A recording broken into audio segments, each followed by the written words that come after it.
Let us look at Euler's theorem.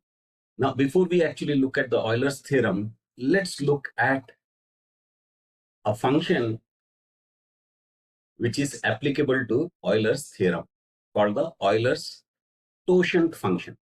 Now, totient means so many in Latin. So, totient of n means how many numbers less than or equal to n are co-prime to n. The way we write it is phi of n is equal to the number of elements in this set. And this set contains what? It contains k, which is in the natural numbers, where k is 1 to n and k and n are co-prime. The number of integers less than or equal to n that are co-prime to n. So basically, this function counts number of integers in the set of integers which are co-prime to a given number. Okay, so let's look at the properties of this. If n is prime, then totient of n is equal to n minus 1.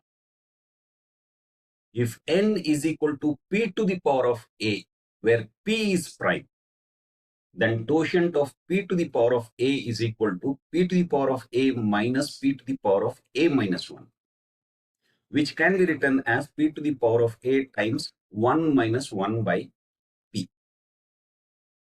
And finally, we have if a and b are co-prime and n is equal to a times b, then totient of n is equal to totient of a times totient of b. So, as you notice, there's nothing about group theory here. So this was something that was brought forward much before group theory. So let's look at some examples. So totient of 5 is equal to what? Now, remember, we are talking of numbers between 1 and 5, which are co-prime to 5. So here 1, 2, 3, 4, all are co-primes to 5. Or if we directly apply this, then it is 5 minus 1, which is 4. Yes, so we have 4 numbers which are co-prime to 5 and less than or equal to 5. Quotient of 4 is equal to 2. Now, if we actually look at 4 is divisible by 2 and it is divisible by 4. So 2 and 4 are not co-prime to 4, but 1 and 3 are. So here 1 and 3 are all co-primes to 4. But this is not equal to n minus 1 because that gives us 3. So, and that is why we look at whether the number that is given to us is prime or not. Only if this number is prime, then we can apply Euler's theorem. Let p is equal to 2 and a equal to 3. Then n is equal to p to the power of a, which is equal to 2 to the power of 3, which is equal to 8.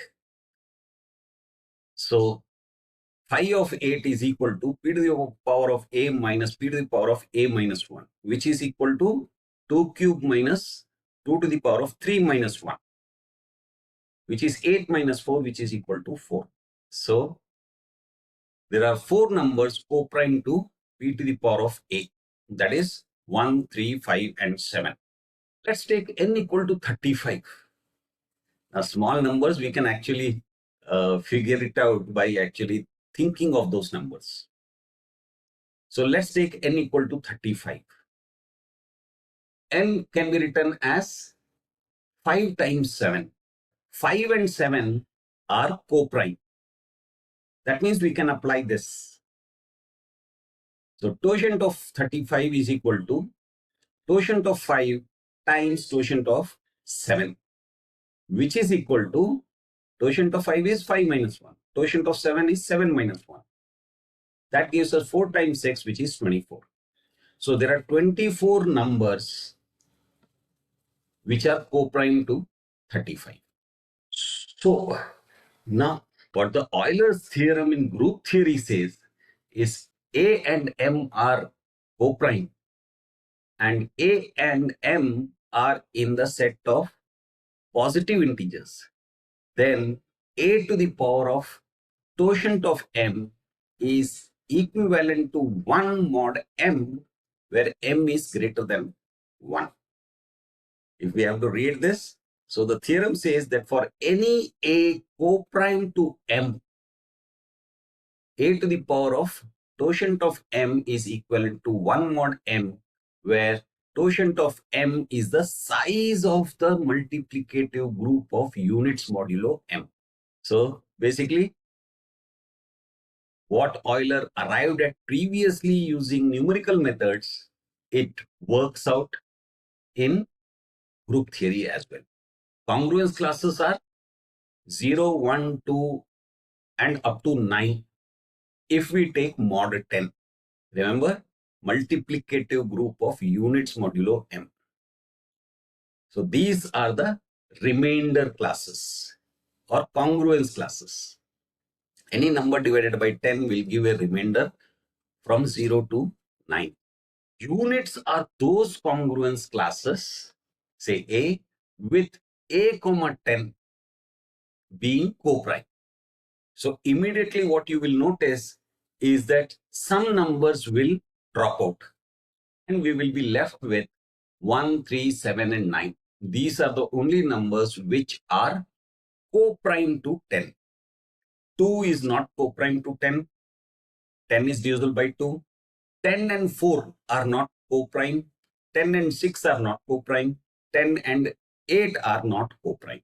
So when the context is clear, that is mod 10, we just use the numbers rather than putting the square brackets. This set of numbers forms a group under multiplication mod 10. That is G equal to 1379 under multiplication mod 10. Now 1379 Cayley table is there here. We can see that it is closed under multiplication mod 10. There are no other numbers other than 1379 in this table. It is associative because multiplication mod 10 itself is associative. Identity is 1. Inverses exist. Inverse of 1 is 1, inverse of 3 is 7, inverse of 7 is 3, and inverse of 9 is 9. So Euler's theorem applies for any A co-prime to 10, any A in G. So totient of 10 is equal to the order of the group G is equal to 4. So what Euler arrived at using numerical methods, we are seeing that it applies to the group theory as well through Lagrange's theorem. So 3 to the power of 4 is equal to 81 and 81 is equivalent to 1 mod 10. Similarly, 7 to the power of 4 is equal to 2401, which is equivalent to 1 mod 10. We can apply these properties of Euler's theorem to verify this. And similarly, 9 to the power of 4 is 6561, which is equivalent to 1 mod 10. So finally, totient function gives us the order of the totient group.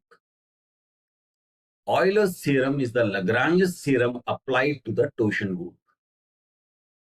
Euler's theorem, which came earlier to group theory, is simply a corollary of Lagrange's theorem once we recognize the structure of multiplicative groups of units modulo n. So that was Euler's theorem. Again, let me remind you, there is a link to a PDF book which describes all these in detail. Please feel free to download it, refer to it, and if you think somebody else can also benefit from it, please do share. That's it for now.